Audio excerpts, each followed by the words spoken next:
வணக்கம் நண்பர்களே. ஒரு பெரிய ஆற்றங்கரையில் நாவல் மரம் ஒன்று இருந்தது.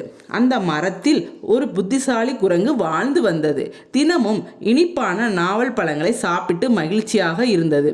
ஒரு நாள் அந்த ஆற்றில் வாழ்ந்த முதலை மரத்தின் அருகே வந்தது. குரங்கு அதற்கு சில நாவல் பழங்களை கொடுத்தது.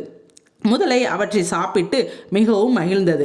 அதன் பிறகு இருவரும் நல்ல நண்பர்கள் ஆகினர். தினமும் குரங்கு பழங்களை பறித்து முதலைக்கு கொடுத்தது.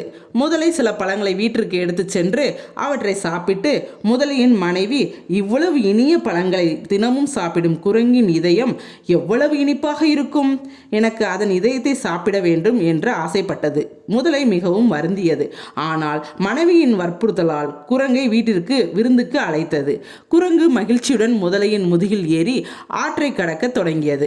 ஆற்றில் நடுவில் சென்றபோது முதலை உண்மையை சொல்லியது. நண்பா, என் மனைவி உன் இதயத்தை சாப்பிட விரும்புகிறாள். அதற்காகத்தான் உன்னை அழைத்து வருகிறேன். இதை கேட்ட குரங்கு ஒரு கணமும் பதறவில்லை.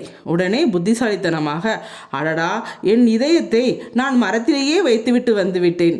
முதலில் திரும்பி செல்வோம், அதை எடுத்துக்கொண்டு வருகிறேன் என்றது. முதலை அதை நம்பி மீண்டும் கரைக்கு கொண்டு வந்தது. குரங்கு உடனே மரத்தின் மீது தாவி ஏறியது. பிறகு அது சிரித்து கொண்டே, முட்டாள் முதலையே, யாராவது தாங்கள் இதயத்தை உடம்பிலிருந்து தனியாக வைத்திருப்பார்களா? உண்மையான நண்பனை ஏமாற்ற நினைத்தாய். இனி நாம் நண்பர்கள் இல்லை என்றது. முதலை தன் தவறை உணர்ந்து வெட்கத்துடன் அங்கிருந்து சென்றது. இந்த கதையின் நீதி, ஆபத்தான சூழ்நிலையிலும் புத்திசாலித்தனமாக சிந்தித்தால் எந்த பிரச்சனையிலிருந்தும் தப்பிக்க முடியும். நன்றி.